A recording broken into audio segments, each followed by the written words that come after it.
Florence Sauzet, donc toxicologue industriel PST 38 sur le territoire nord et centre. Nicoletta Vladu, ingénieure préventeur risque chimique à la GEMETRA, service de santé au travail de Lyon. Et Ophélie Irma, ingénieure prévention du risque chimique chez Presta sur les secteurs de l'Ain et du Beaujolais. Merci. Donc, en introduction, je vais rappeler les objectifs globaux que l'on s'était fixés pour ces deux webinaires. Donc, on a vu dans la première partie des aspects, le contexte réglementaire et les grands principes de prévention, ainsi que ce qui concerne les aspects techniques qui concernent le captage, la partie captage du système de ventilation. Là, on va s'intéresser aux autres composants de l'installation d'aspiration pour en comprendre le fonctionnement global. Et le but étant, à la fin, de pouvoir être critique sur un système en place ou à venir dans votre entreprise. Et en complément des aspects organisationnels et également techniques pour avoir vraiment une vue d'ensemble de la problématique installation de ventilation. Donc, sur cette diapo, on revoit les points abordés mardi 3 mai. Donc, aujourd'hui, on va commencer par les aspects techniques, transport des polluants notamment, et rejet et la compensation d'air. Ensuite, on abordera un aspect plus organisationnel, un complément avec un point sur latex et les solutions financières, les soutiens financiers qui peuvent exister. Donc, comme l'a rappelé Damien au début, n'hésitez pas à utiliser le chat, on vous répondra tout au long du webinaire. Donc, pour reprendre un diaporama qu'on avait vu lors de la première partie, on s'était intéressé à la partie captage, à la partie visible de l'installation d'aspiration. Là, dans un premier temps, on va s'intéresser au transport de l'air capté, donc ce qui se passe juste derrière le captage, entre le captage et le traitement de l'air. Donc, au niveau de la partie transport de l'air capté, l'objectif, c'est d'obtenir des caractéristiques techniques, donc aéroliques, en termes de débit, de vitesse, des caractéristiques qui vont dépendre du type de captage, de l'encombrement, de la distance du dispositif par rapport au point d'émission. Tout cela dans l'objectif d'obtenir une concentration, on va dire, la plus basse possible en polluants, qui satisfassent, j'ai envie de dire, qui satisfassent les valeurs limites d'exposition quand elles sont connues pour les polluants. Bien sûr, on va être limité par des contraintes techniques au niveau de canalisation, des dimensions, des dimensions en longueur, des diamètres, des matériaux, de la puissance du ventilateur. On va être aussi limité ou en tout cas impacté par les caractéristiques physico-chimiques des polluants.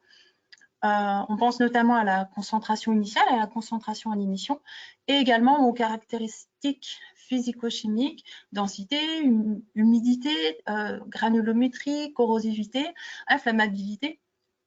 Et évidemment, on est souvent limité par les contraintes économiques, que ce soit au niveau du coût ou au niveau du fonctionnement. Donc, au niveau du transport, on ne va pas confondre la vitesse de transport avec ce qu'on avait vu la première fois, enfin mardi. On avait parlé déjà de vitesse la première fois, des vitesses au point de captage. Donc, on avait vu un peu comme sur l'exemple ici, par exemple, des recommandations pour des vitesses au point de captage minimum. Là, on va s'intéresser à ce qui se passe donc dans les canalisations après le dispositif de captage. Donc, pour le système, on peut parler de vitesse de transport ou de pression dans les canalisations. C'est mathématiquement en lien. Et pour ce paramètre, il va être influencé par les pertes de charge et il doit permettre un bon équilibrage du réseau. Donc, ce sont ces deux aspects que l'on va détailler dans la suite. Donc, au niveau des pertes de charge, une notion qui est assez simple, c'est plus la vitesse est élevée, plus on va avoir de frottement dans les canalisations, donc plus on va augmenter les pertes de charge. On va augmenter aussi le bruit, on va augmenter aussi la consommation, mais on est quand même obligé d'apporter une certaine vitesse minimale de transport en fonction, comme on l'a dit précédemment, en fonction des propriétés physico-chimiques des polluants. Si on est face à une phase gazeuse ou au contraire à des poussières lourdes et humides, donc on va être obligé, pour éviter les dépôts, d'apporter une vitesse suffisante. Donc, il faut trouver ce point d'équilibre entre une vitesse trop faible où on risque l'engorgement, le dépôt, et une vitesse trop élevée qui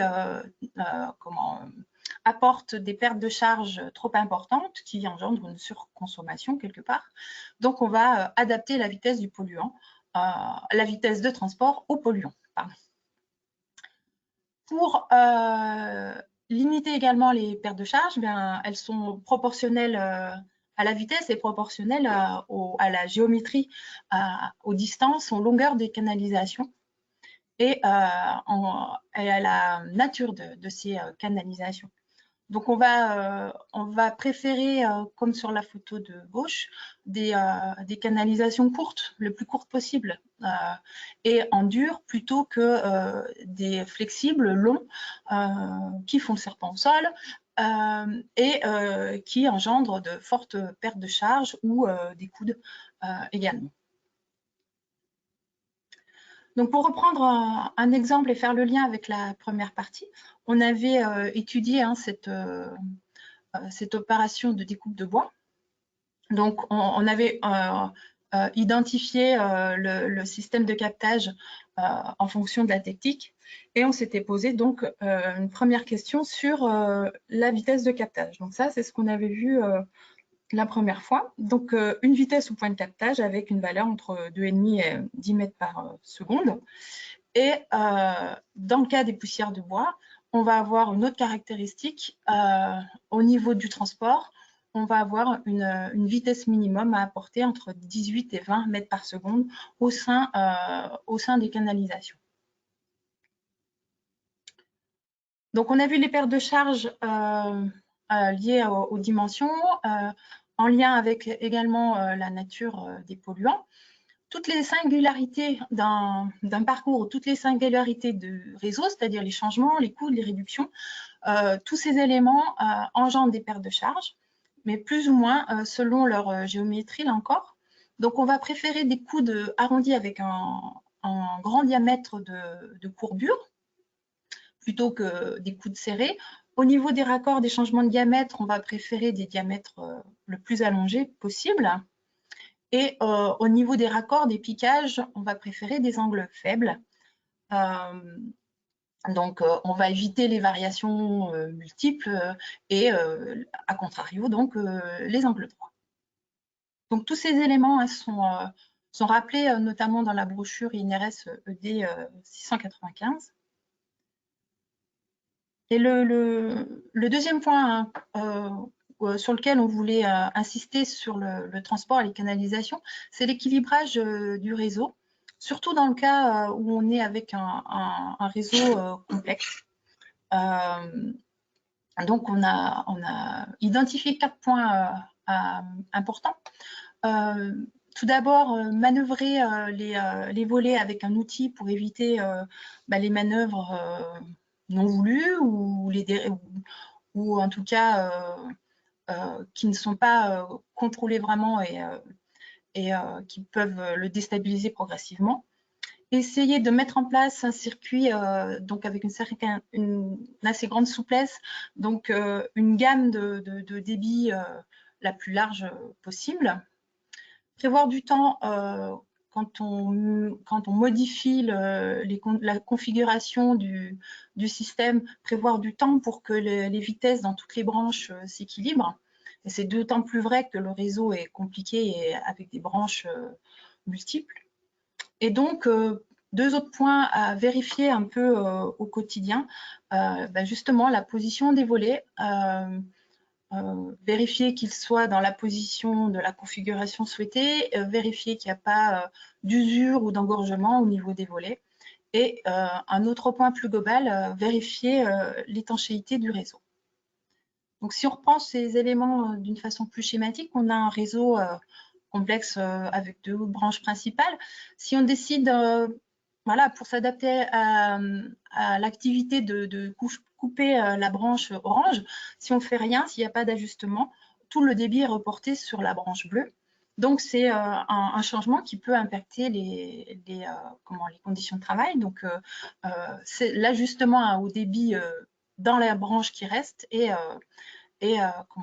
à prévoir quand il n'y a qu'une des deux branches sur les deux qui fonctionnent. Donc voilà, vérifier sur un réseau que l'on peut donc actionner, couper une branche, enfin si on peut dire comme ça, avec des outils et pas de façon non voulue. Vérifier que les volets sont toujours en place, avoir un circuit adaptable pour que les débits soient quelle que soit la configuration, permettent de travailler dans de bonnes conditions.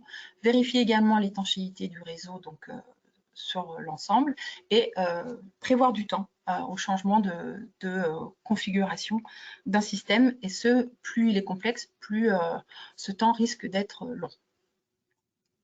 Donc, en conclusion sur le transport, on va avoir une vitesse qui est un point d'équilibre qui dépend donc de la géométrie et du polluant. Donc, on va le définir de façon très précise. Enfin, c'est le concepteur qui va le définir, vous le proposez. Et pour atteindre ce point d'équilibre, cela prend du temps et cela nécessite une conception rigoureuse, d'autant plus rigoureuse que le système est complexe. Et donc, le dernier élément qui apporte cette vitesse ou ce débit ou cette différence de pression, c'est le ventilateur. Donc, un ventilateur a une courbe de fonctionnement, il a voilà, une caractéristique technique. On va trouver le point d'équilibre entre le point de fonctionnement du ventilateur qui correspond à une gamme de caractéristiques du circuit. Hein. Comme on a vu, si on veut un circuit adaptable, on n'a pas une valeur unique, mais on va avoir des plages de valeurs. Et donc, pour apporter, donc, sans entrer dans le détail du fonctionnement des ventilateurs, mais on va avoir à notre disposition deux types de ventilateurs. Des ventilateurs à hélice qui permettent des débits assez importants, mais qui ne vont pas apporter une pression forte. Donc, ils vont être plutôt adaptés à des réseaux courts. C'est en général les moins chers et les moins encombrants. À l'inverse, quand on a un réseau plus compliqué, donc on a besoin d'avoir un débit et une pression qui est maintenue tout au long du réseau, donc des pressions importantes, on va passer sur des ventilateurs centrifuges ou radio, ça dépend, voilà, les termes sont synonymes, qui seront peut-être leur avantage un peu moins bruyant, à voir selon, voilà, avec l'évolution des techniques, mais qui offrent un meilleur rendement technique. Donc, on va juste illustrer l'ensemble de ces critères sur une jolie installation toute neuve. Donc, on a relevé sur cette installation plein de points positifs. Tout d'abord, plusieurs postes de travail avec un captage avec des fentes multiples avec un dosseret, enfin des dosserets donc, des postes amovibles aussi, enfin mobiles, adaptables. Ces dosserets sont encoffrés sur 3 côtés. Donc, c'est une bonne chose. Oui, voilà, la hauteur des postes est variable. On a un système d'ouverture-fermeture du captage qui voilà, qui est identifié et qu'on va pouvoir manipuler. Donc là, on ne voit pas s'ils vous font un outil ou pas, mais en tout cas, le système de manœuvre est bien identifié. Après, oui, toute la canalisation, c'est de la canalisation plutôt rigide, donc des conduits en dur, donc c'est une bonne chose. Quasiment, enfin même jusque du réseau au système de captage, il n'y a pas de partie flexible. La flexibilité, elle est au niveau de la table de travail, elle n'est pas au niveau du captage. Et bon, à l'inverse, on peut noter qu'on a des piquages à angle droit. Voilà. On a une réduction ici un peu forte aussi, et là aussi, on a une réduction assez sévère. Après, voilà, on n'est pas prescripteur, on ne connaît pas toutes les contraintes, mais voilà, on peut, par exemple, sur un exemple comme ça, se poser la question, est-ce qu'on peut faire un meilleur piquage, éviter les coudes et éviter ces raccords un petit peu brutaux. Donc, en complément, donc là, on a vu l'ensemble du réseau. Là, on arrive à l'extrémité du réseau. Et je vais passer la main à ma collègue qui, j'espère, qu'on aura le son. Je te laisse, Fanny. Vous m'entendez toujours pas? On t'entend très Oui, bien. c'est bon. Ah, super. Parfait. Très bien. On peut lui passer Eh bien, aussi la merci. Merci Florence pour ces informations. Donc, suite au transport des polluants, on va continuer avec une autre composante des systèmes de ventilation qui est importante aussi, c'est la filtration. Donc, l'objectif de la filtration, c'est d'épurer l'air qui a été capté par les dispositifs de captage pour derrière rejeter cet air soit directement à l'extérieur, soit le rejeter dans le local. On va alors parler dans ce cas de recyclage. C'est techniquement possible, mais ça va être déconseillé, en particulier dans le cas de polluants qui sont classés cancérigènes, mutagènes et toxiques pour la reproduction, parce qu'un filtre, en fait, ne va jamais filtrer à 100% les polluants. Donc, Florence reviendra un peu plus particulièrement sur ce point juste après. Sachez qu'on vous a mis une fiche récapitulative qui a été faite par la CARSAT qui indique justement les limites et les obligations à respecter en cas de recyclage. Donc, pour choisir son filtre, il faut avant tout savoir face à quel polluant on est. Donc, il y a deux grands types de polluants, les polluants de type gaz, vapeur et les polluants de type particules. Pour les polluants gaz-vapeur, on va avoir des filtres de type charbon actif qui vont être traités différemment en fonction des substances à absorber. Ces filtres-là ont une grosse limite, c'est qu'une fois qu'ils sont saturés, plus rien ne va être retenu. Donc, en fait, c'est comme si on n'avait plus de filtre une fois que celui-ci va être saturé. Et l'autre limite, c'est que c'est assez compliqué de savoir quand sont saturés ces filtres. C'est pour ça qu'on déconseille d'autant plus le recyclage quand on est en filtration gaz-vapeur. Donc, la périodicité de changement de ces filtres-là, ça va être vraiment essentiel de la déterminer avec des éléments, des caractéristiques techniques du filtre qu'on pourra récupérer auprès de son fournisseur. Pour ce qui est des filtres à particules, le suivi va être un peu plus simple parce qu'une fois que le filtre va être colmaté, cela va entraîner une grosse perte de charge au niveau du circuit. Donc, cette perte de charge, évidemment, elle peut entraîner des dysfonctionnements en termes de ventilation, mais elle est facilement repérable à l'aide de capteurs de pression. Donc, c'est pourquoi souvent, je sais pas si, on voit en fait dans les dispositifs d'extraction, filtration avec des filtres à particules, un système qui permet d'alerter en fait les salariés lorsque le filtre est colmaté et qu'il faut donc procéder au remplacement du filtre. Il faut garder en tête que cette opération de changement et de nettoyage des filtres, c'est une opération qui est très exposante. Et donc, les salariés qui effectuent cette opération doivent être équipés correctement pour limiter leur exposition à ces polluants. Les filtres à particules vont être classés en fonction de leur efficacité. Le choix va se faire en fonction des caractéristiques donc, de ces particules, donc le diamètre des aérosols, la concentration, la dangerosité. Généralement, ce qu'on va voir, c'est la mise en place d'un filtre d'efficacité moyenne qui va jouer le rôle de pré-filtre pour éviter que le filtre derrière, qui va être de très haute efficacité, s'encrasse. Donc, vous avez déjà sûrement entendu parler des filtres à très haute efficacité, les filtres EPA, les filtres ULPA. Lorsque l'air filtré est ensuite projeté à l'extérieur, la filtration elle va avoir pour objectif de respecter le code de l'environnement. Cette réglementation, elle va concerner en particulier les ICPE, donc ce sont les installations classées pour l'environnement, et également d'autres entreprises non classées ICPE, mais qui vont avoir certains procédés. C'est cette problématique-là de rejet dans l'air extérieur, elle sort un peu du cadre de nos missions et de nos compétences en tant que service de santé au travail. C'est pourquoi nous vous recommandons de vous tourner vers des organismes compétents à la question, notamment l'ADREAL, en cas de questions sur ce sujet. Donc, si on prend un petit peu de recul sur les installations d'aspiration, donc on a vu pendant le premier webinaire tout ce qui était autour du captage des polluants, donc les différents dispositifs de captage. On a pu voir avec Florence et avec moi juste avant le transport de l'air capté ainsi que son traitement et son rejet. Maintenant, il manque une composante qui est essentielle dans une installation de ventilation et qu'on a souvent tendance à oublier, c'est les dispositifs de compensation d'air.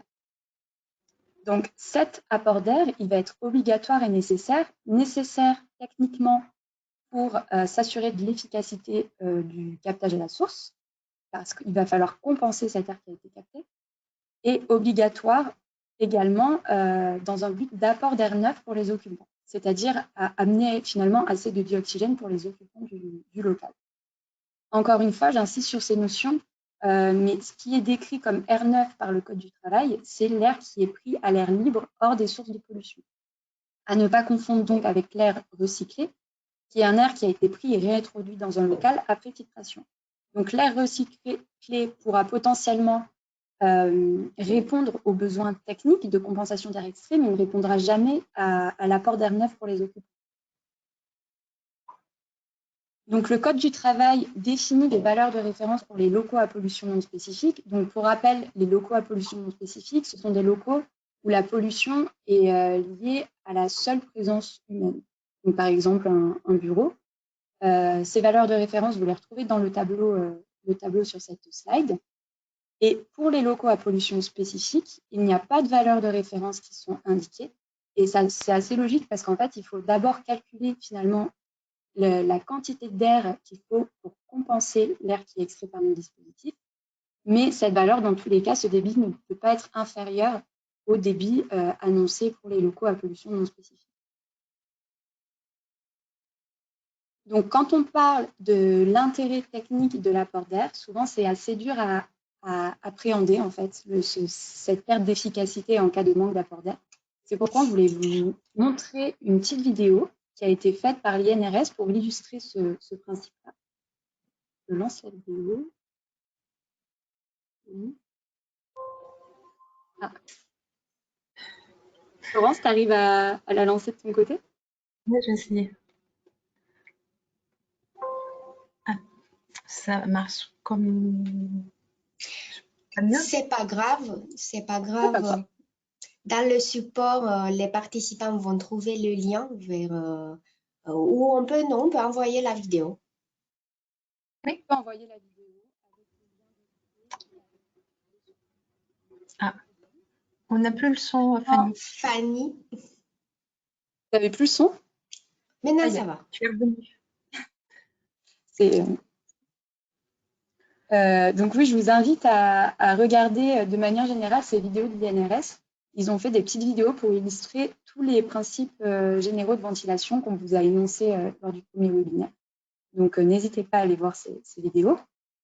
Donc un autre problème aussi, si on n'apporte pas de l'air pour compenser ce qui a été extrait, c'est qu'on va arriver à mettre en dépression notre local. Et donc la différence de pression entre les pièces, si elle n'est pas voulue, ça peut entraîner des courants d'air qui peuvent être inconfortables pour les salariés, mais aussi qui peuvent entraîner une perte d'efficacité dans les dispositifs. Ça peut entraîner des efforts au niveau de l'ouverture, de la fermeture des portes, et également des entrées d'air d'une autre zone dans notre local, et potentiellement cet air peut être pollué, et donc ça peut être une source de pollution dans notre local. Donc maintenant qu'on est convaincu de l'intérêt d'apporter de l'air neuf dans nos locaux à pollution spécifique, et on va se poser la question finalement de comment on peut faire pour apporter cet air neuf. Donc la première solution, c'est de compter sur les défauts d'étanchéité du bâtiment, c'est-à-dire que l'air neuf va, par l'appel d'air qui est créé par l'extraction va s'engouffrer dans ces dépôts et ainsi compenser plus ou moins l'air qui a été extrait. Là, on va ne contrôler ni le positionnement, ni le débit. On va avoir vraiment aucun contrôle sur cet apport d'air neuf. On peut aussi apporter cet air neuf via des grilles de ventilation. On va appeler ça un apport d'air neuf naturel. Et donc là, le débit, en effet, ne sera pas non plus contrôlable, mais on va avoir un contrôle sur au moins le positionnement de ces grilles de ventilation. Dans les deux cas, les deux premiers cas, c'est quelque chose qui est quand même assez déconseillé parce qu'on peut avoir des courants d'air. En fait, on a très peu de maîtrise sur les différents paramètres et ça peut avoir des impacts sur le confort des salariés, notamment l'hiver avec de l'air froid qui rentre dans les locaux, mais aussi sur l'efficacité du captage. Et la troisième solution, c'est un apport d'air neuf mécanique, c'est-à-dire qu'on va avoir un réseau avec un ventilateur qui amène de l'air neuf de l'extérieur. Et donc, les avantages, c'est qu'on va pouvoir contrôler à la fois le débit, le positionnement de ces bouches d'apport d'air neuf, mais aussi, on va pouvoir réguler la température de cet air qu'on introduit, donc par du chauffage ou de la climatisation. Encore une fois, il faut que ce dispositif soit bien conçu pour que la vitesse au poste de travail soit bien inférieure à la vitesse d'aspiration des dispositifs de captage, pour limiter les effets de perturbation. Vous trouverez sur la brochure INRS ED86, on vous a mis le lien, des infos, toutes les infos en fait essentielles justement pour bien dimensionner son apport d'air neuf. Je veux bien la souris. Merci. Maintenant qu'on a vu les 4 composantes des dispositifs de ventilation, on peut voir maintenant comment ces différentes composantes peuvent être agencées. Donc, on va avoir 3 configurations. La première, c'est un réseau individualisé. C'est-à-dire que pour chaque source d'émission, on va avoir un équipement total, une installation de ventilation totale, avec donc un dispositif de captage, un réseau, un épurateur et un ventilateur. Comme on peut le voir sur l'exemple à droite, sur la photo, donc on a une source d'émission qui est le pot d'échappement, un dispositif de captage, un réseau, et qui est directement relié à un extracteur. Donc l'avantage de ces dispositifs, c'est qu'ils sont très simples à concevoir. Également, ils sont très adaptables, donc ça peut être intéressant, notamment si on utilise des ponts roulants. Et la panne, en cas de panne, cette panne va être isolée. Donc, elle ne va pas avoir un impact sur les autres réseaux de ventilation parce que ces réseaux vont être totalement indépendants. La limite, c'est le coût et l'entretien. En fait, ce qui coûte cher et ce qui est dur à entretenir, c'est le bloc épurateur-ventilateur. Et donc, on va démultiplier les coûts et les entretiens. La deuxième configuration, c'est totalement le contraire, c'est-à-dire qu'on aurait un seul bloc épurateur-extracteur pour l'ensemble des dispositifs de captage. Donc, l'avantage, c'est que si ça a été prévu à l'avance, on peut adapter ça à d'autres équipements. Donc, comme on peut voir sur la photo à droite, on voit qu'il y a des bouches supplémentaires qui ont été intégrées. Et donc, ça permet de brancher différents équipements dans l'atelier. De plus, on va avoir un entretien qui est quand même très limité par rapport à l'autre configuration, parce qu'on va avoir un seul extracteur et un seul épurateur à suivre et à entretenir.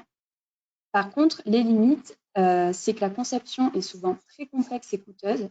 Les notions d'équilibrage dont vous parlez, Florence, souvent, ça va être très, très complexe à mettre en place. Et en plus, en cas de problème, là, on va avoir un impact sur vraiment absolument tout le réseau. Et ça peut être assez délicat à gérer. Et enfin, la solution intermédiaire, c'est un réseau semi-centralisé, c'est-à-dire que pour quelques sources d'émissions, on va avoir un épurateur, un bloc épurateur-extracteur. Et donc, évidemment, on va avoir un petit peu le mélange des deux en termes d'avantages, donc ça va être très adaptable à la charge d'activité. On va y gagner aussi en termes de coûts, d'entretien, de risques de panne qui vont être quand même répartis. La limite, ça va être principalement l'encombrement, parce qu'on va du coup avoir quand même pas mal de blocs en fait, épurateurs-extracteurs au niveau ou à l'extérieur de l'atelier. Je redonne la main à Florence. Merci. Donc, on a donc terminé avec la vue d'ensemble hein, sur les systèmes de ventilation. On va aborder maintenant un point plus organisationnel. qui concerne bien sûr toujours les installations de ventilation. Donc, on va parler de la réception, de l'entretien, de la maintenance, du dossier d'installation. Donc, en premier lieu, on peut retenir qu'à chaque système de ventilation correspond un dossier d'installation. C'est une obligation réglementaire. Ce dossier comprend deux grandes parties, une notice d'instruction et une consigne d'utilisation. Donc, chacun son rôle entre le maître d'ouvrage et l'employeur. L'employeur responsable de la consigne d'utilisation, bien sûr, en fonction des données, des caractéristiques fournies par l'installateur. Et ces consignes servent de documents d'information et de formation pour les salariés qui vont être amenés, comme on l'a vu précédemment, surtout si le réseau est complexe, donc à intervenir sur la ventilation.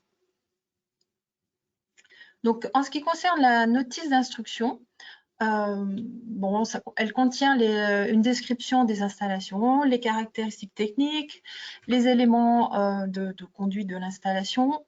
Ce sont des éléments donnés par l'installateur. La notice d'instruction contient également les valeurs de référence. Donc, l'installateur s'est engagé à construire un système qui vous permet de dépolluer, d'assainir l'atmosphère de travail. Il s'est engagé sur des contraintes techniques, sur des valeurs. Et ces valeurs de référence sont à obtenir dans le mois de la mise en place du système de ventilation. Donc, les valeurs du dossier d'installation, c'est les valeurs qu'on reverra après pour le contrôle. Donc, des indications sur le polluant, sur les débits d'air extraits, les pressions, les vitesses pour chaque dispositif, également au niveau global, l'efficacité de captage et le système de surveillance en cas de dysfonctionnement. Alors, vous posez peut-être la question sur ces valeurs en vous disant « Ah, je n'ai peut-être pas ces valeurs, mon installation date de plus d'un mois. » Donc, on vous conseille de faire procéder à un contrôle par un organisme agréé pour avoir ces valeurs. Et je vais me permettre un petit focus justement sur ces valeurs. Donc là, c'est repris de façon différente des éléments qu'on vient de voir et qu'on a vu un petit peu avec le recyclage. Mais il y a eu un arrêté au mois de décembre et donc qui rajoute entre autres par rapport à l'arrêté de 87, donc qui vient d'être remplacé, abrogé par cet arrêté du mois de décembre. L'arrêté du mois de décembre mais dans les mesures de contrôle, notamment la concentration en poussière totale et alvéolaire selon les normes, ce sont des normes françaises, donc ils sont indiqués ici. Et j'en profite pour vous rappeler que ces valeurs ont changé depuis le début d'année et que pour ce qui est des poussières inhalables, on a réduit la valeur de 10 mg par mètre cube à 7 et pour les poussières alvéolaires, elle est passée de 5 à 3,5. Voilà. Je reviens à mon dossier d'installation. Donc, on avait vu la notice. Maintenant, on va s'intéresser à la consigne d'utilisation. Mais comme son nom l'indique, c'est les indications pour utiliser le système. Donc, ça peut être simple si on est sur, je dirais, un captage, le réseau, l'épuration, ou plus compliqué si on a un réseau complexe. Donc, sans détailler complètement, mais voilà, l'idée c'est quels sont les paramètres, quels sont les leviers, sur quoi il va falloir agir, comment et à quel moment pour conduire l'installation en fonction des captages, des points de captage qui sont à mettre en route. Donc ça, c'est pour les différents modes d'utilisation, parce qu'on peut avoir, on a vu sur le schéma, peut-être 10 ou de 2 à 10 par exemple, captage. Dans la consigne d'utilisation, les mesures à mettre en place en cas de panne. Donc là, quelques exemples. Est-ce qu'il faut arrêter la production? Est-ce qu'il faut évacuer? Comment on remet en marche le système, etc. Donc là encore, qu'est-ce qu'il faut faire? À quel niveau on intervient? Par quels moyens et à quel moment? Le dossier de maintenance, important, cet élément dans la consigne d'utilisation. Donc, la maintenance, donc l'entretien, le nettoyage de différents éléments, de filtres par exemple, mais pas que. Et voilà, on va noter aussi les modifications, les réglages qui ont été peut-être effectués par vous en tant qu'utilisateur pour adapter encore mieux le système. Et puis, dans le dossier maintenance, on va mettre les dates et les résultats des contrôles aérauliques effectués. Donc voilà, hein, la consigne d'utilisation, c'est quelles opérations faire, sur quels éléments agir et les fréquences et comment le faire. Donc à la fois des choses réglementaires comme le contrôle ou des choses, comme on peut le voir ici. C'est un extrait de la brochure INRS. Voilà, des contrôles qui peuvent être de l'ordre de la semaine, tous les 15 jours, tous les mois ou tous les ans. Donc, par exemple, là, j'en ai mis un en exergue, le contrôle du cycle de décolmatage de l'air comprimé, donc qui est apporté, mais ce serait un contrôle selon les préconisations du fabricant à faire tous les mois. Et puis, un exemple en cas de panne, voilà, on est face à des poussières, on s'aperçoit qu'à l'extérieur, il y a un rejet de poussière, eh bien, différents points à vérifier pour remédier à ce problème. Donc, là, on a vu l'entretien, le dossier d'installation, l'organisation autour de l'installation de ventilation, elle commence à la réception, elle commence à l'installation. Donc, voilà, il est important de vérifier à l'installation que vous êtes dans la configuration comme vous l'avez souhaité au départ, donc avoir les valeurs de référence et que les caractéristiques techniques correspondent à ce qui vous a été proposé. Donc, on peut découper cette réception en différents examens, des examens visuels faciles, donc d'ensemble, faire des essais au fumigène sur les postes pour déjà avoir un aspect qualitatif de fonctionnement du système. Si cet examen est OK, on peut du coup s'intéresser à modifier le système et le faire fonctionner dans les différentes configurations pour lesquelles il a été prévu et collecter les valeurs de référence, les paramètres aérauliques pour le réseau global. Ensuite, si c'est satisfaisant, eh bien, on va faire la même chose pour un poste, enfin pour un point à une sortie du système. Et là encore, si c'est satisfaisant, on aura une vision qualitative qui nous a amené à voir les paramètres globaux, les paramètres par captage. Et donc, on peut conclure sur l'état de fonctionnement ou le bon état de fonctionnement du système. Donc ça, c'est au démarrage et par la suite, à l'utilisation. Là, j'ai laissé la référence sur l'arrêté du 8 octobre dont je viens vous parler. Il est en vigueur. Le Code du travail, il fait encore référence sur les modalités techniques, mais il faut qu'on le remplace par l'arrêté du mois de décembre.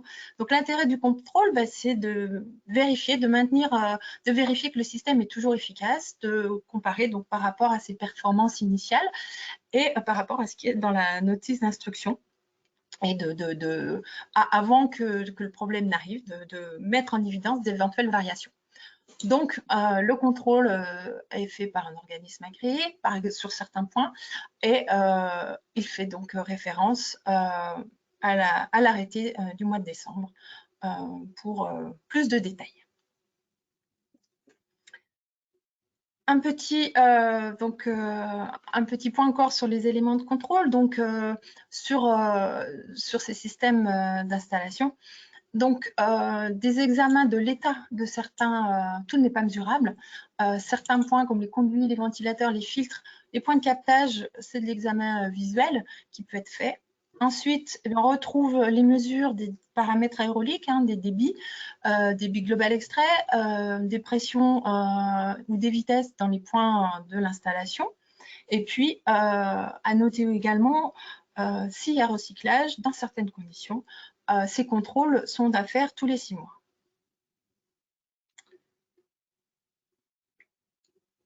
Donc, pour faire un petit point, on a parlé à plusieurs reprises du recyclage. Sur le recyclage, il est interdit d'introduire de l'air recyclé dans un local à pollution non spécifique. Donc, pollution non spécifique, comme l'indiquait Fanny, c'est une pollution due simplement à la présence de personnes. Donc, on ne va pas on ne va pas réintroduire un air recyclé d'un atelier dans des bureaux, par exemple. Le recyclage peut être approprié dans certains cas particuliers comme les salles blanches et le recyclage est toléré lorsque le coût économique le justifie et notamment lorsqu'il y a du chauffage ou des climatisations dans l'atelier. Mais le recyclage se heurte à des contraintes. Tous les polluants doivent être identifiés, ce qui devient assez difficile quand on a des émissions multiples de dégradation comme le soudage ou l'usinage. Le recyclage doit pouvoir garantir une épuration efficace et connue de tous les polluants, donc voir remarque précédente, doit permettre de respecter toutes les VLEP dans l'atmosphère de travail, toujours pareil, et avec une limite pour chaque polluant au 5e de la VLEP. Et voilà, après d'autres contraintes comme le système de surveillance et de mettre en place une dérivation en cas pour pouvoir avoir un système qui fonctionne en cas de problème. Donc pour conclure sur les aspects techniques de la ventilation, une illustration avec des mesures justement de valeur limite d'exposition professionnelle. Donc là, on a un poste de travail où sont manipulées des pâtes molles imprégnées de styrène, donc qui est volatile et avec les dangers indiqués ci-dessus. Donc les premières mesures ont été faites avec un analyseur en continu, donc où on peut vraiment relier l'émission au travail de la personne et une valeur moyenne proche de la valeur limite de courte durée de ce polluant, donc pas d'aspiration. Une aspiration avec un petit dosseret et un encoffrement sur 3 côtés, donc 3 parois latérales pour encadrer l'aspiration ont été mises en place. Les mesures ont été refaites et on est de l'ordre de 10 mg par mètre cube sur une durée équivalente. Donc, on a nettement réduit l'exposition à peu près de 20 fois en mettant en place une aspiration. Autre illustration pour avoir une vue d'ensemble sur les systèmes de ventilation. Si on se place dans une, donc là l'exemple c'est si on se place dans avec une source de pollution donnée, donc là c'est du soudage. En fonction, le point d'entrée ça va être le système de captage qui va impacter techniquement les différents paramètres qu'on a vus de vitesse, de canalisation, etc. Donc le choix du captage, il va définir donc des vitesses et des débits. Pour le système qui est le plus près et le plus efficace, on a évacué environ de 50 à 100 mètres cubes heure. Et pour le système le plus éloigné, on aurait à évacuer par la ventilation mécanique générale une dizaine de milliers de mètres cubes heure. Donc il est clair que mais selon ces valeurs ou débits à évacuer, mais on ne va pas choisir le même ventilateur, on n'aura pas la même consommation, on n'aura pas la même efficacité au poste par rapport à la protection également des salariés. Et je vais redonner la main à Fanny pour qu'elle nous parle de la... Je vais prendre la main pour la texte, il n'y a pas de souci. Donc effectivement, on va par la suite parler d'un risque qui fait très souvent peur à nos adhérents et aux préventeurs en général. Donc c'est le risque ATEX, le risque d'explosion. Donc on va parler un peu de tout ce qui est atmosphère explosive. Juste si je peux avoir la main pour la souris. Mais oui, tu l'as. Et c'est parfait. Donc, l'objectif de ce petit aparté sur le risque ATEX, ce n'est pas de vous transformer dans des experts du risque de l'explosion. C'est justement de vous transmettre quelques éléments clés qui vont vous permettre de mener dans votre entreprise une petite étude pour conclure est-ce que vous pourrez ou pas être concerné par le risque ATEX.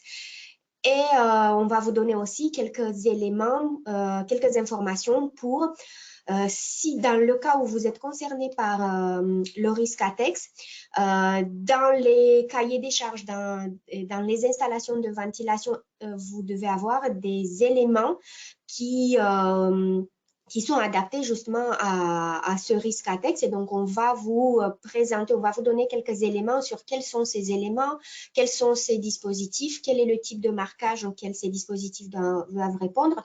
De cette manière, vous allez avoir donc des éléments, des dialogues et d'échanges avec vos prestataires de l'installation de ventilation. Vous pouvez contrôler si dans vos devis, tous ces éléments sont présents et si ce n'est pas le cas, de rediscuter avec le prestataire afin de vous assurer que l'installation qui vous est remise au final, c'est l'installation qui correspond à vos besoins et y compris par rapport à cette problématique d'explosion. Ce qu'il faut savoir, c'est que ce risque ATEX, il ne faut pas le négliger, même s'il est difficile à prendre en charge par sa complexité. Donc, il ne faut pas le négliger parce que, par exemple, en France, il y a au moins une explosion d'ATEX par jour. Ce qui fait que sur une année de travail, il y a en moyenne 150 accidents ATEX avec arrêt de travail. Et parmi les victimes, il y en a en moyenne 25 qui se retrouvent dans des situations assez graves avec des incapacités permanentes ou totales ou partielles. Et il y a en moyen 4 décès chaque année pour des raisons d'accidents ATEX. Donc, tout ça pour vous dire, pour vous encourager qu'il faut penser à la problématique ATEX quand vous êtes en train de mettre en place une ventilation ou si vous êtes dans une démarche d'amélioration de la ventilation existante, pensez aussi à ce risque. Du coup, avant de rentrer dans le vif du sujet, on voulait juste vous rappeler qu'une explosion d'ATEX, d'atmosphère explosible, c'est une réaction chimique très rapide, une réaction d'oxydation, donc de combustion, réaction d'un produit combustible qui entraîne donc une élévation, une augmentation très très importante de la température et de la pression. On tient à vous rassurer quand même que une explosion ne peut pas se produire dans n'importe quelle condition. Donc, finalement, il y a plusieurs conditions qui doivent être réunies simultanément pour avoir une explosion. Et ces conditions, généralement, nous, on les résume dans ce qu'on appelle l'hexagone de l'explosion. Et il y a la première condition qui doit être réunie, c'est que dans l'espace de travail, dans la zone ATEX, on doit avoir un comburant. Le plus souvent, le comburant qui est concerné le plus souvent, c'est bien évidemment l'oxygène de l'air.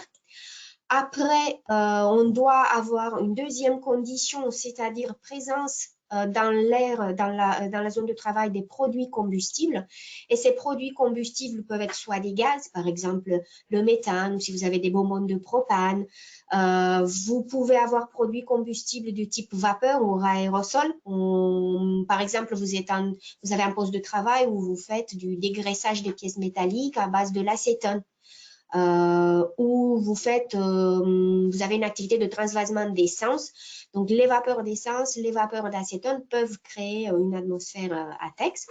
Mais il y a aussi une autre catégorie des produits combustibles qui est moins connue et il s'agit des poussières. Donc, les poussières de bois, de farine, de plastique, d'aluminium, donc sont des produits combustibles. Par contre, ces produits combustibles, je ne sais pas ce qui s'était passé. Voilà, je vais revenir sur ma souris. La troisième condition qui doit être réunie, voilà, super, c'est que les produits combustibles doivent se retrouver en suspension dans l'air, dans la zone de travail. Et par exemple, dans le cas des poussières, la granulométrie des poussières, elle doit être inférieure à 500 micromètres pour justement pouvoir avoir une atmosphère explosive. Il y a un autre élément qui doit être réuni, c'est-à-dire la concentration de ces polluants, de ces produits combustibles en suspension dans l'air. La concentration doit se retrouver dans le domaine d'explosivité. Et le domaine d'explosivité, c'est quoi plus précisément? C'est un intervalle. On a la limite inférieure d'explosivité, donc la concentration minimale dans l'air nécessaire pour avoir une atmosphère ATEX, et la limite supérieure d'explosivité, donc c'est la concentration maximale de polluants combustibles on peut avoir dans l'air pour avoir la présence d'une atmosphère explosive. Si le polluant se retrouve en dessus de la limite inférieure d'explosivité, ça veut dire que notre mélange sera trop pauvre en combustible, donc il n'y a pas de risque, il n'y a pas d'atmosphère explosive. De la même manière, si la concentration du polluant combustible dans l'air de travail est supérieure à la limite supérieure d'explosivité, dans ce cas-là, dans notre mélange, on aura beaucoup trop de combustible et pas suffisamment d'éléments combustibles. Donc, encore une fois, on n'a pas toutes les conditions réunies pour avoir une atmosphère explosive. Et par la suite, on va parler du confinement. Le confinement, ce n'est pas une condition obligatoire, c'est plutôt un facteur aggravant. Et donc, du coup, au moment où tous ces éléments vont être réunis, on est en présence de ce qu'on appelle une atmosphère explosive. Donc, ce qui va déclencher par la suite l'explosion, c'est la source d'inflammation. Donc, la source d'inflammation, la présence d'une source d'inflammation sur la zone de travail, c'est la dernière condition qui doit être réunie pour avoir l'explosion. Et on sait tous que les sources d'inflammation au poste de travail peuvent être assez variées et nombreuses. On peut avoir, par exemple, à proximité une armoire électrique qui n'est pas conforme. On peut avoir à côté un collègue qui fait du meulage ou du soudage. Donc, on est dans une configuration de coexposition avec source de feu. On peut avoir aussi, notamment dans la période hivernale, au poste des dispositifs pour chauffer l'air. Donc, tous ces sources sont des sources d'inflammation et du coup, au moment où on réunit les conditions sources d'inflammation, conditions d'atmosphère explosive, on a ce qu'on appelle l'explosion. Par contre, nous, on vous passe tous ces messages pour que vous puissiez par la suite être en capacité dans votre entreprise au moins de faire une étude de base, passer en revue la typologie de vos polluants et éventuellement la possibilité d'avoir ou non des sources d'inflammation pour pouvoir statuer est-ce que vous êtes ou pas concerné par le risque ATEX dans votre entreprise. Et si oui, on va voir ensemble par la suite. Il y a des solutions pour maîtriser ce risque et une des solutions, ça peut être justement la mise en place des systèmes de ventilation parce que c'est l'aspiration à la source, elle va vous permettre de limiter l'accumulation des polluants au poste et ainsi rester en dehors des domaines d'explosivité. Mais en même temps, on veut aussi attirer votre attention que à la fois l'aspiration à la source peut être une partie de la solution, ou ça peut être la solution, mais en même temps, il faut rester vigilant parce que dans les canalisations de transport du polluant, au niveau du ventilateur ou au niveau du filtre, vous pouvez aussi être concerné par le risque ATEX. Donc, il ne faut pas négliger ces parties de votre installation et au moment où vous faites les démarches auprès des prestataires pour la mise en place des aspirations à la source, des installations d'aspiration, il faudra aussi s'assurer auprès d'eux que ces parties de l'installation vont être conformes à la directive ATEX. Donc, si on va plus loin dans la présentation, on va parler de ce qu'on appelle le zonage ATEX. Donc, le zonage ATEX, c'est ce qui vous permet d'évaluer votre risque ATEX et la zone de travail, de la découper en ce qu'on appelle des zones ATEX. Et ce zonage ATEX, il est fait en fonction d'abord de la typologie du polluant inflammable. Et là, on peut avoir des zones ATEX pour les gaz et les vapeurs et des zones ATEX pour les poussières. Mais le zonage ATEX se fait aussi en fonction de la fréquence et la durée de présence de l'atmosphère explosible dans la zone de travail. On rencontre par exemple des zones ATEX 0 pour les gaz et les vapeurs ou l'équivalent, donc zone ATEX 20 pour les poussières, quand on est en présence d'une atmosphère explosive dite permanente ou de manière fréquente et sur des longues périodes. On est face à une zone 1 pour les gaz et les vapeurs et une zone ATEX 21 pour les poussières, quand dans la zone de travail, on a une atmosphère explosible seulement occasionnellement, et cela en mode de fonctionnement normal de vos installations. Et la dernière catégorie concerne, du coup, c'est la zone ATEX 2 ou zone pour les gaz et les vapeurs, ou zone ATEX 22 pour les poussières. Et on est dans cette situation quand l'atmosphère explosive, elle est présente dans la zone de travail uniquement en cas de dysfonctionnement ou pour des durées très, très courtes. Pour vous permettre à vous projeter, on vous a affiché ici à l'écran une petite schéma, c'est la représentation d'un poste de travail de vidange des sacs, des poudres. On peut s'imaginer qu'il s'agit des farines. Donc, c'est un poste de vidange des sacs ici, un poste qui a une aspiration à la source, avec des conduits de transport du polluant, avec un dépoussiéreur, avec un filtre, avec une benne de récupération des poussières. Donc, suite au zonage ATEX de cette installation du travail, on se retrouve avec une zone 22, donc présence d'atmosphère explosible seulement en cas de dysfonctionnement. Donc, zone 22 au niveau du poste de dessachage. On se retrouve avec une zone ATEX 21, donc présence d'atmosphère explosible seulement occasionnellement en mode de fonctionnement normal dans les tuyaux, dans la canalisation de transport. Et on a une zone ATEX, donc, au risque zone 20, présence d'atmosphère explosible en permanence, donc au niveau du filtre et au niveau de la benne de récupération des poussières.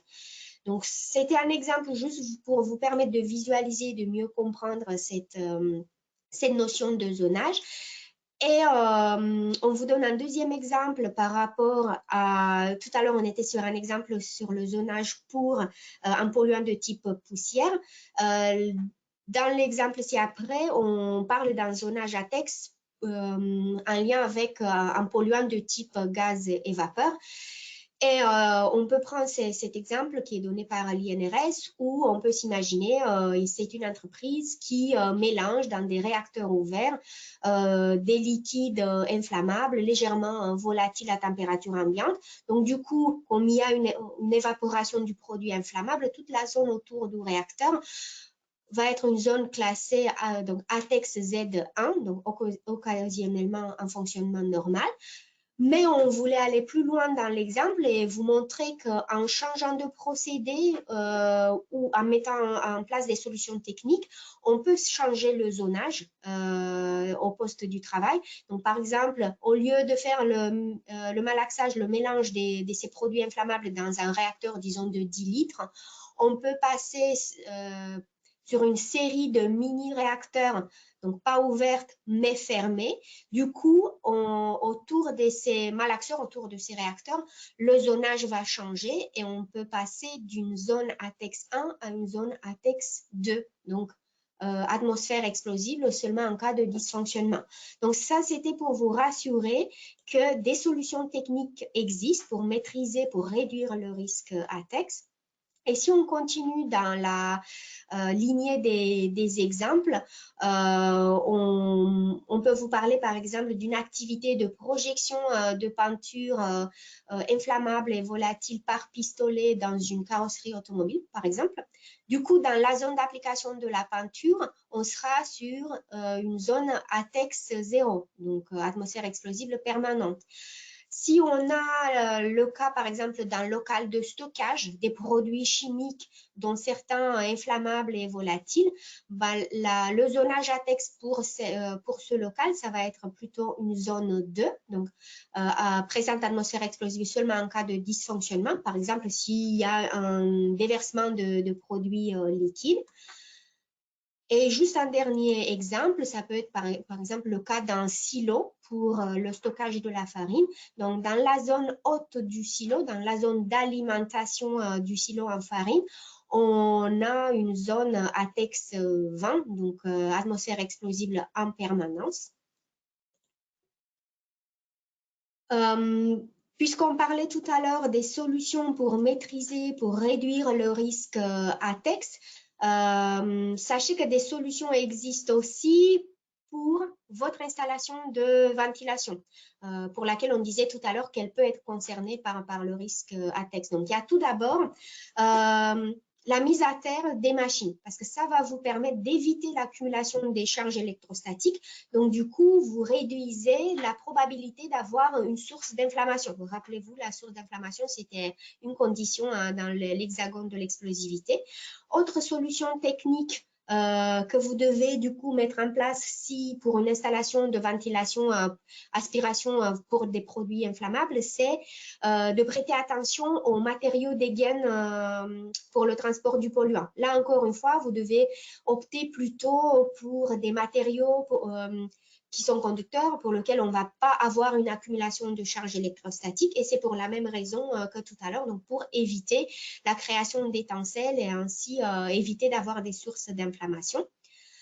Autre solution technique que vous devez mettre en place et qui du coup devra se retrouver sur les devis des installations proposées par vos prestataires, ce sont les séparateurs magnétiques ou les pièges à cales. Donc, ce sont des dispositifs, on va voir tout à l'heure quelques exemples à l'écran, sont des dispositifs qui vont vous permettre dans votre conduit de transport d'attraper, de piéger, en fait d'arrêter les fragments les plus volumineux. Par exemple, si vous avez un système d'aspiration qui aspire des poussières, on parlait tout à l'heure d'aluminium, des poussières et des copeaux d'aluminium, les fragments les plus importants, si on ne les arrête pas, elles vont voyager dans les conduits et il y aura des chocs avec les conduits, donc il y aura un risque, une probabilité plus importante d'avoir des départs d'étincelles et donc d'avoir des sources d'inflammation dans vos conduits.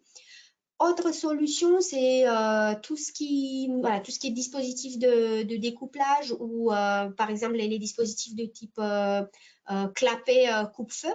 De cette manière, si par malheur il y a un départ de feu dans votre installation, un clapet coupe-feu va fermer votre conduit et du coup les flammes, la source d'inflammation ne va pas se propager dans l'ensemble de l'installation. Autre solution possible sont tout ce qui est vanne écluse ou pour la partie filtre. Donc, on avait vu tout à l'heure que très souvent les filtres vont être classés en zone 20, donc à haut risque ou zone 0. Donc, l'idéal, c'est d'avoir des filtres antistatiques. Donc là, encore une fois, vous évitez l'accumulation des charges et vous évitez d'avoir des sources d'étincelles. Autre consigne à respecter, c'est que le ventilateur, il faut idéalement le positionner après le filtre, donc dans une zone propre, dans une zone dépolluée, et pas avant le filtre, parce que du coup, votre ventilateur, il sera aussi concerné par, ça va être un zonage 2 ou 20, donc à haut risque, alors que si vous le mettez après le filtre, vous allez être concerné par un risque ATEX beaucoup plus faible. Et dernier élément à prendre en compte, ce sont les évents d'explosion qui ont le rôle en cas d'explosion, de diriger le flux de l'explosion de le diriger vers des zones où, voilà, normalement, il n'y a pas d'atelier, il n'y a pas des zones de stockage. Donc, diriger le flux d'explosion vers des zones qui ne sont pas à risque. C'est pour cela que c'est très important de rester vigilant sur le positionnement de l'évent d'explosion. Et donc là, on vous a mis un petit exemple. Et on vous a mis aussi un exemple des pièges à cales dont on parlait tout à l'heure, des clapets anti-feu, d'une vanne excluse. Donc, tous ces éléments sont des éléments qui, normalement, vous devez retrouver dans votre installation de ventilation-aspiration. Donc, si elle est concernée par le risque ATEX. Et s'ils ne se retrouvent pas dans les devis de vos prestataires, il faut les interpeller et demander du coup des explications. Et du coup, si ces éléments se retrouvent dans votre installation, il faut s'assurer aussi qu'ils ont le bon marquage ATEX. Donc, normalement, pour tous les éléments d'une installation de ventilation dite ATEX, on doit avoir ce marquage. Tout d'abord, le marquage CE, donc conformité à la directive ATEX. Vous devez avoir aussi le numéro de l'organisme notifié. Le petit marquage spécifique des protections contre l'explosion, donc ATEX. Après, vous devez avoir le groupe d'appareils. Le groupe d'appareils peut être du coup groupe 1 ou groupe 2.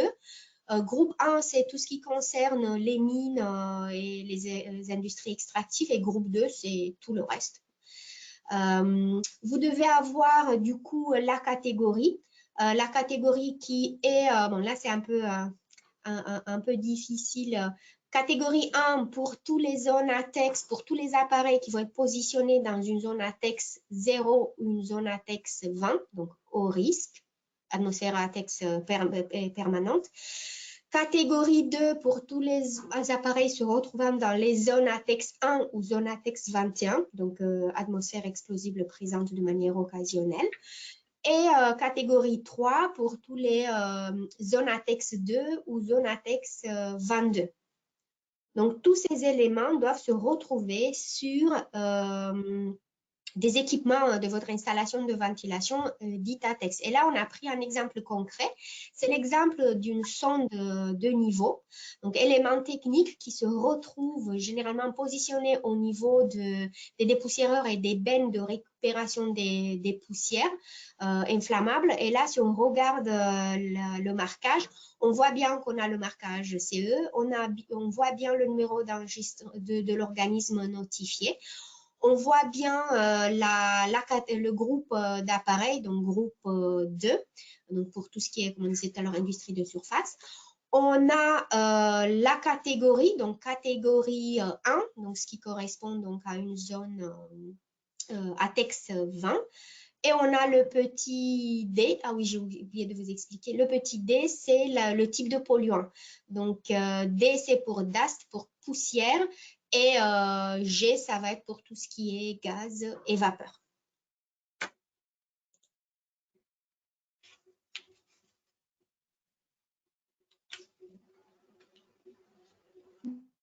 Merci Nicoletta. Vous m'entendez? C'est bon?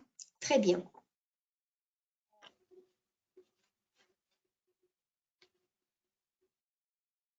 Malheureusement, ça a coupé.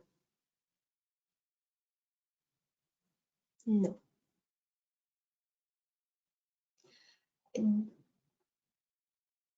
Du coup, je continue? Oui, nous sommes désolés, nous avons quelques petits soucis techniques aujourd'hui.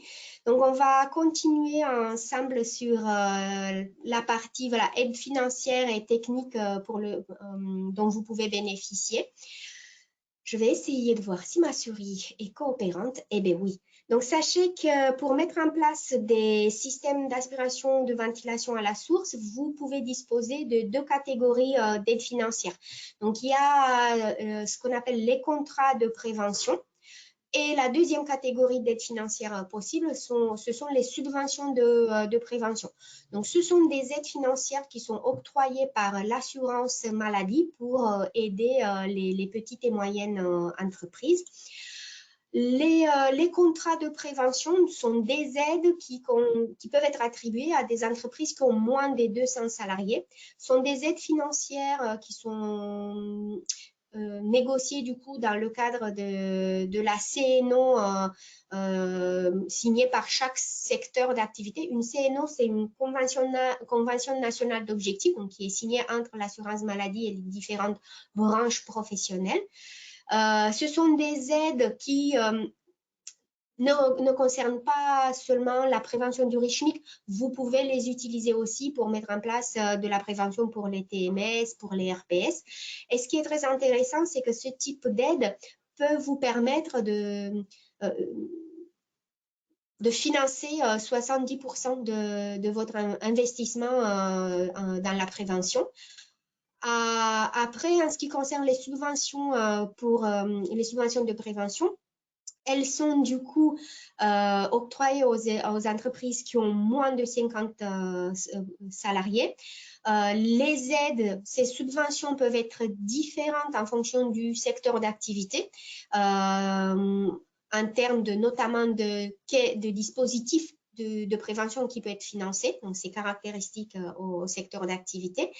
Et en plus, ces aides peuvent être aussi spécifiques à chaque région. Donc, on vous encourage d'aller sur le site internet de l'assurance maladie de votre région et de consulter les aides financières parce que notamment, voilà, pour les subventions de prévention, la typologie d'aide peut être différente.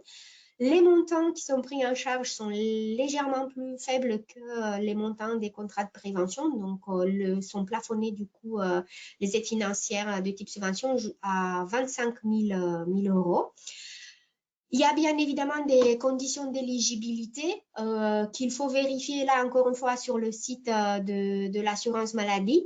Mais les critères les plus importants sont, vous devez avoir votre document unique à jour depuis moins d'1 an, de ne pas avoir fait l'objet d'une injonction ou d'une cotisation supplémentaire suite à un accident de travail ou un taux de maladie professionnelle trop important dans votre entreprise.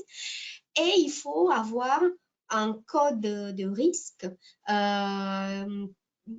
spécifique parce que les aides sont accordées, comme on disait tout à l'heure, par secteur d'activité et à chaque secteur d'activité peut correspondre à un code de risque spécifique. Vous allez nous demander, mais comment est-ce que je peux savoir, hein, comment est-ce que je peux connaître mon code de risque? Pas de panique. Cette information, vous pouvez la retrouver dans tous les documents que vous recevez de la part de l'assurance maladie. Généralement, c'est marqué en tête, voilà, code de risque. C'est un petit code avec des chiffres et des lettres. Et avec ce code de risque, vous pouvez vérifier, par exemple pour les contrats de prévention, vous pouvez vérifier directement sur le site de l'assurance maladie, on vous a mis ici le lien, de vérifier est-ce qu'il y a des aides auxquelles vous pouvez vous bénéficier, donc des aides de type CNO.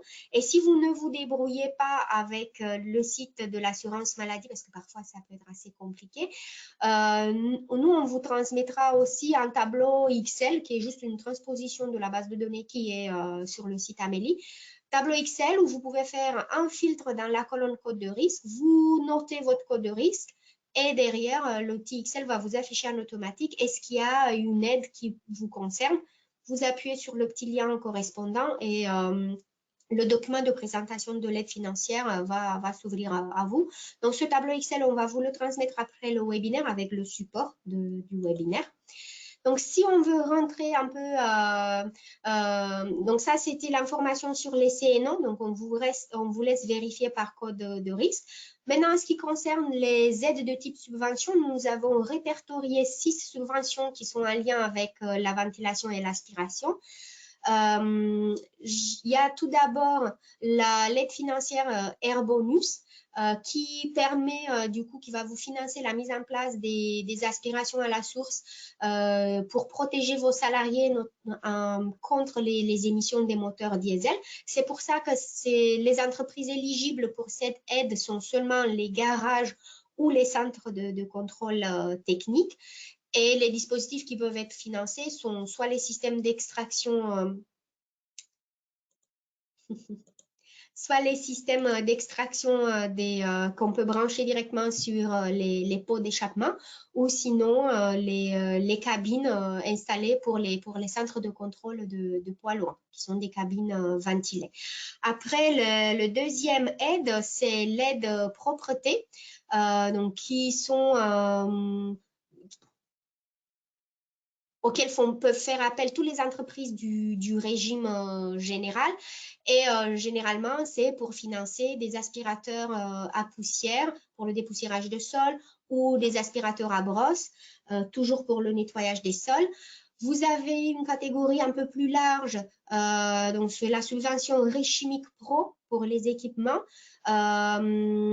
Toute entreprise du régime général peut faire appel à ce type d'aide et les dispositifs qui peuvent être financés sont plutôt les sorbonnes de laboratoire, les armoires pour le stockage des produits chimiques, armoires ventilées, ou les aspirateurs spécifiques pour les chantiers.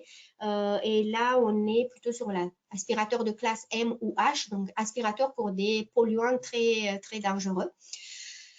Une autre catégorie d'aide financière, sont les aides financières Réchimique Pro, peinture en menuiserie. Donc là, le nom l'indique clairement, ça concerne toutes les entreprises qui ont ces codes de risque, qui sont des codes de risque qui correspondent à l'activité de menuiserie. Et les équipements qui peuvent être financés sont plutôt les box ou laboratoires pour la préparation des peintures, les cabines des peintures ou vernissage. Donc, on vous laisse découvrir, n'hésitez pas à aller sur le site internet et découvrir les dispositifs qui peuvent être financés. De la même manière, il y a une aide financière spécifique qui s'appelle Soudage Plus Sûr. Donc, ce sont des dispositifs d'aspiration à la source pour toutes les activités de soudage. Donc, peu importe le code de risque de l'entreprise, du moment où vous avez des salariés qui font du soudage, vous pouvez bénéficier de cette aide. On vous laisse découvrir sur le site internet les dispositifs qui peuvent être financés. Et le dernier, c'est l'aide Stop Amiante, qui peut bénéficier du coup à toutes les entreprises du secteur bâtiment, travaux publics, nettoyage et maintenance, pour les activités, pour les tâches où les salariés risquent d'être exposés à des poussières amiantes. Et les dispositifs qui peuvent être financés sont soit les unités de contamination, soit sinon les aspirateurs des poussières équipés avec des filtres de très haute efficacité.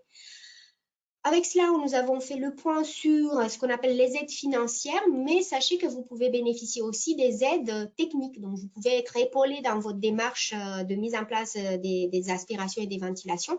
Et les mieux placés pour vous accompagner sont tout d'abord les contrôleurs sécurité de la CARSAT. Ce qu'il faut faire, c'est qu'il faut aller sur le site internet de votre CARSAT régional et généralement, ils ont les coordonnées des contrôleurs CARSAT sont publiées. Donc, il vous suffit de les contacter, de leur faire part de vos besoins et eux, ils vont vous orienter vers les bons interlocuteurs. Sinon, autre acteur qui peut vous accompagner dans cette démarche, si vous pouvez juste me passer à la slide suivante, parce que je n'arrive pas. Donc, vous pouvez faire appel à des fournisseurs de matériel qui, normalement, ils ont les connaissances nécessaires pour vous guider, pour vous orienter dans vos choix. Mais nous, on vous encourage de faire appel uniquement aux fournisseurs, aux prestataires qui sont agréés CARSAT. Les listes sont disponibles. Là, on vous a mis le lien vers la CARSAT de Rhône-Alpes. Mais sachez que chaque CARSAT régional a sur son site internet la liste des fournisseurs agréés dans sa région. Donc, n'hésitez pas à consulter cette liste. Et après, bien évidemment, il y a aussi votre service de santé au travail qui peut vous accompagner. Dans le service de santé de travail, en fonction de chaque service de santé au travail, l'accompagnement peut être différent. Donc, nous, ce qu'on vous conseille, c'est contacter votre médecin du travail, vous lui faites part de vos besoins et lui, il pourra vous orienter pour quel est l'acteur de l'équipe pluridisciplinaire qui peut vous accompagner et il vous mettra en lien avec ces personnes. Et je suis passée trop vite. À la fin de ce diaporama, on vous a listé aussi quelques documents que nous, on estime très utiles pour vous et pour votre démarche de mise en place des systèmes de ventilation. Donc, n'hésitez pas à les consulter. Et tout à l'heure, pour la vidéo que Fanny souhaitait nous montrer et qu'on n'a pas pu voir malheureusement, vous avez ici les vidéos de tous les principes de ventilation. Et ce que Fanny voulait vous montrer, c'est justement un principe de ventilation sur l'apport d'air de compensation. Donc, n'hésitez pas à consulter la vidéo. Et avec ça, nous avons fini la présentation pour aujourd'hui. Et si vous avez encore de l'énergie, on peut passer aux questions. Donc, je vais laisser la main à Amaury.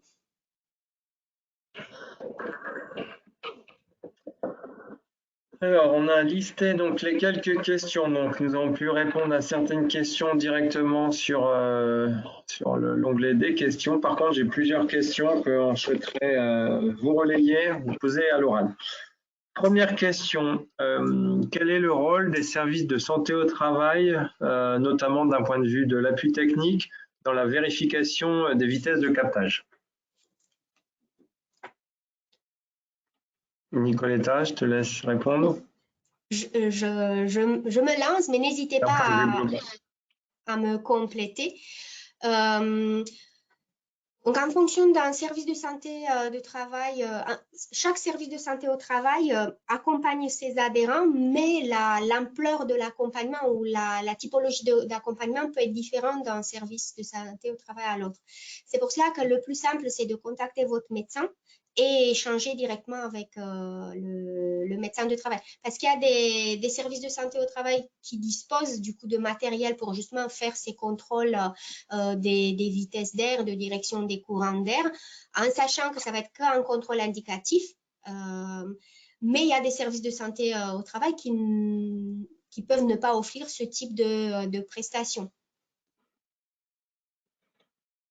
Ok. Donc voilà, se rapprocher directement de son service de santé au travail. Ensuite, nous avions deux questions en lien avec la problématique ATEX. Existe-t-il une limite supérieure d'explosivité pour les poussières de bois? Et si oui, quelle est la valeur? Je ne connais pas la valeur par cœur, mais je ne sais pas si elle est notée dans Caratex. C'est la base de données de l'INRS pour tout ce qui est produits explosibles. Mais sinon, je pense qu'avec une petite recherche sur le site internet de l'INRS, on peut retrouver la valeur. Il y a Fanny qui… Est-ce que ça marche là? Oui. Fanny, on t'entend. C'est très aléatoire. Alors, il me semble que les valeurs limites pour les poussières, les polluants de type poussière, c'est plutôt les couches minimales d'explosion, les CME.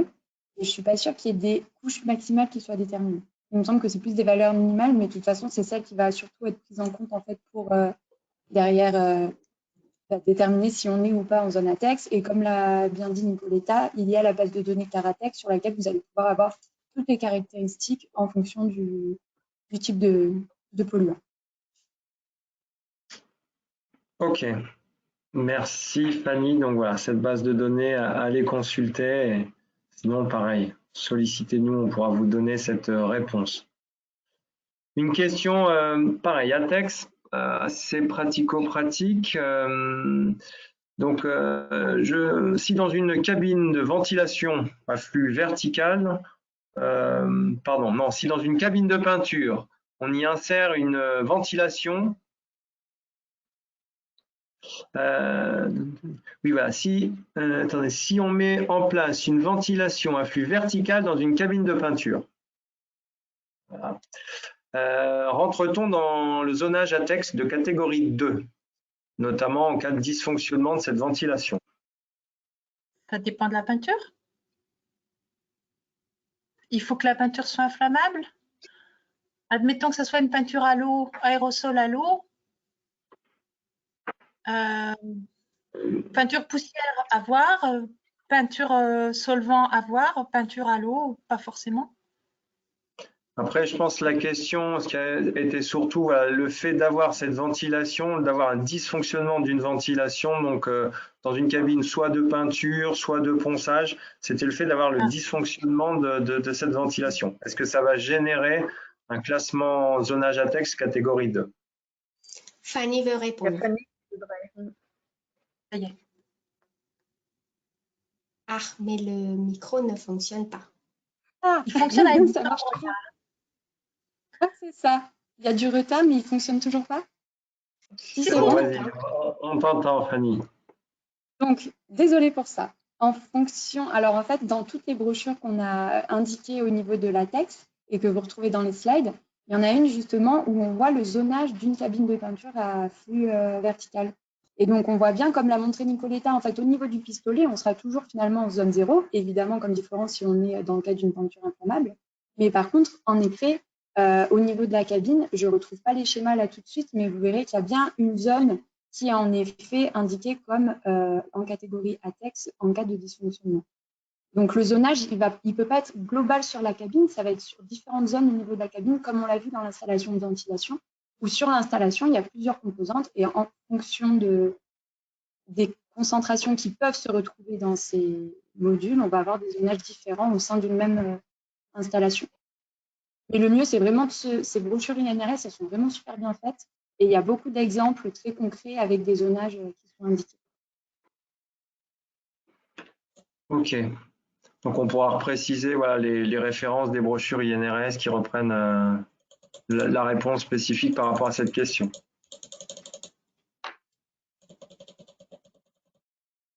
Et puis, voilà, pendant qu'on recherche les références de la brochure, une question d'actualité en lien avec la réforme de la santé au travail qui a changé certains éléments, notamment par rapport au document unique.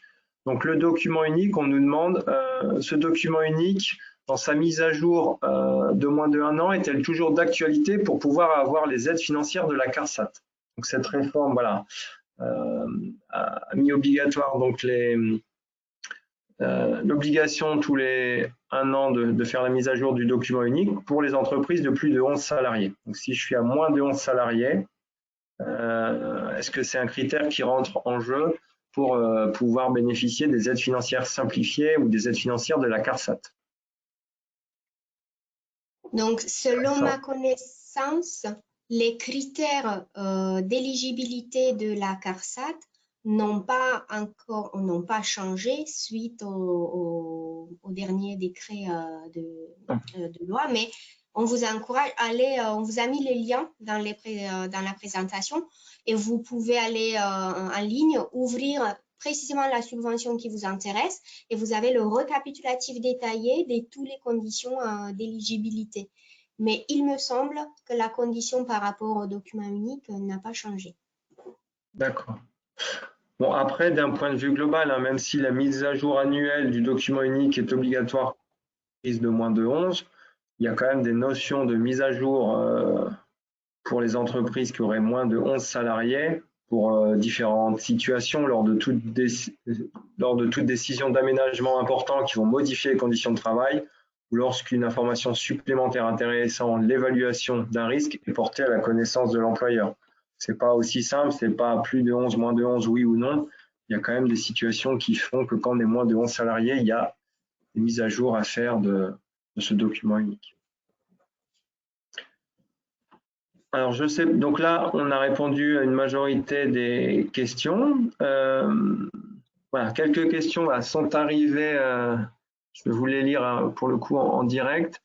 En cas d'installation d'une armoire de stockage, les produits inflammables, en cas d'installation d'une armoire de stockage de produits inflammables, doit-on prévoir un dimensionnement ATEX s'il y a un recyclage de l'air? Je ne sais pas si j'ai compris la question, mais donc si je comprends bien, c'est est-ce qu'il faut faire un zonage ATEX pour la zone de stockage, pour un armoire de stockage, mais je ne sais pas si la ventilation est sur l'armoire, est intégrée à l'armoire ou c'est juste une ventilation mécanique générale du local. et dans les deux cas, ventilation avec recyclage. On va demander donc si la personne peut préciser si sa question de recyclage concernait donc l'air au niveau de l'armoire ou l'air au niveau de la pièce ou de la zone où se situe cette armoire. En attendant, voilà. Alors cela concerne la ventilation de l'armoire. Ouais. Concrètement, voilà, j'ai cette armoire qui est ventilée avec recyclage où j'ai mes produits inflammables. Voilà. Est-ce qu'on doit prendre en compte la problématique ATEX et un dimensionnement ATEX si donc on a un recyclage de cet air dans l'armoire? Ouais. Donc, moi, je pense que le zonage ATEX, il doit quand même être fait. Donc, l'évaluation du risque ATEX doit être fait. Après, vigilance sur le recyclage d'air, parce que du coup, là, vous êtes sur le recyclage des vapeurs. Donc, il vous faut des filtres à charbon actif, dont le suivi, la durée de vie des filtres à charbon actif, c'est très, très délicat. On l'a vu tout à l'heure avec Florence et Fanny, surtout dans la partie de Fanny. Vigilance, du coup, je pense qu'il faudra se poser des questions aussi en cas de dysfonctionnement, donc non-remplacement du filtre en temps utile. Je pense que vous pouvez avoir zone ATEX même au niveau du filtre et après, oui, zonage ATEX au niveau de l'armoire lui-même. Je ne sais pas si mes collègues souhaitent compléter. Mais juste pour vous rassurer, tout ce travail de zonage, il est très, très compliqué, très complexe. Et du coup, on est bien conscient que ça dépasse les connaissances des préventeurs, des HSE en entreprise. C'est pour cela que dans les documents qu'on vous transmet, on vous mettra aussi en pièce jointe une liste indicative des prestataires auxquels vous pouvez faire appel justement pour faire votre zonage. Donc, il y a plusieurs prestataires sur ces listes. N'hésitez pas à contacter plusieurs, à faire des devis comparatifs et à faire votre choix. Et vous pouvez même chercher d'autres prestataires sur Internet. Donc, je laisse mes collègues, je ne sais pas s'ils souhaitent rajouter quelque chose.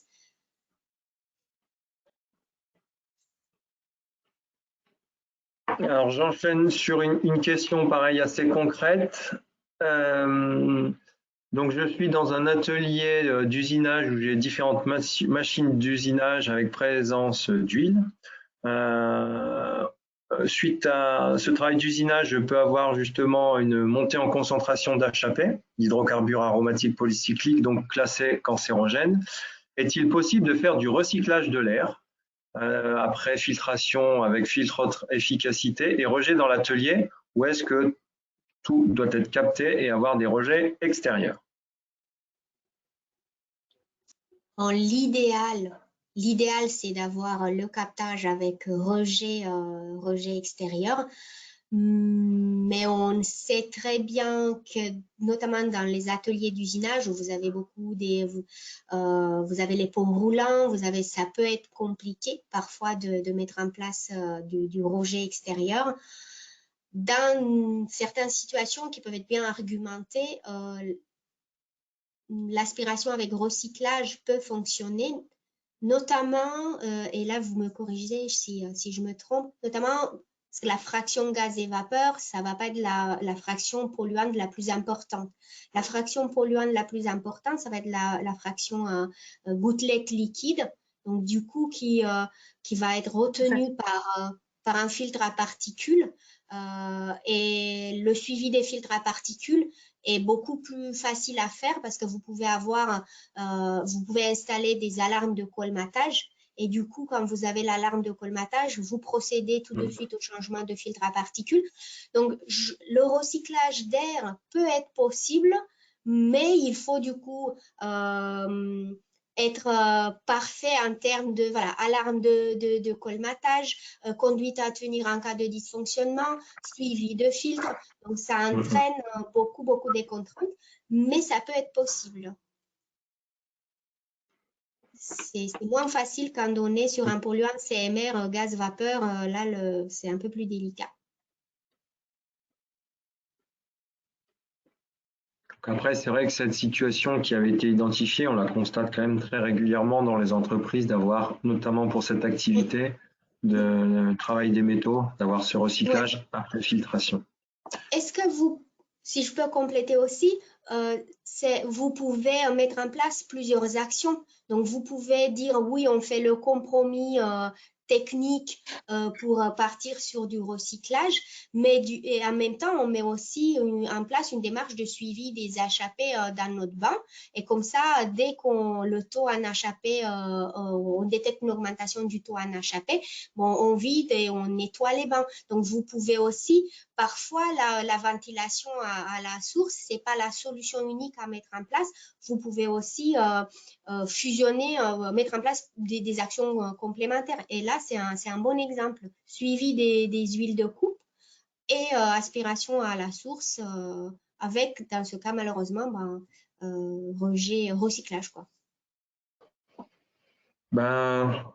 Je pense qu'on peut terminer là cette session de questions-réponses. Merci du coup à tous les orateurs de différents services de santé au travail de la région. Merci aux participants d'avoir fait cette nouvelle session des webinaires, donc les 2 webinaires de ventilation.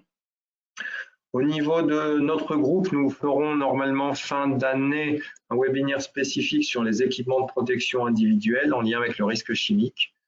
Mais entre-temps, il y aura évidemment d'autres communications et d'autres webinaires gérés par la région sur un panel de risques importants et pas uniquement en lien avec le risque chimique. Donc, je vous invite à consulter régulièrement le site Présence et puis votre service de santé au travail qui va communiquer sur ces outils de communication en termes de prévention. Je vous propose d'arrêter là. Merci à tous. Bonne fin de journée et puis peut-être à bientôt pour d'autres webinaires. Merci, bonne journée. Au revoir.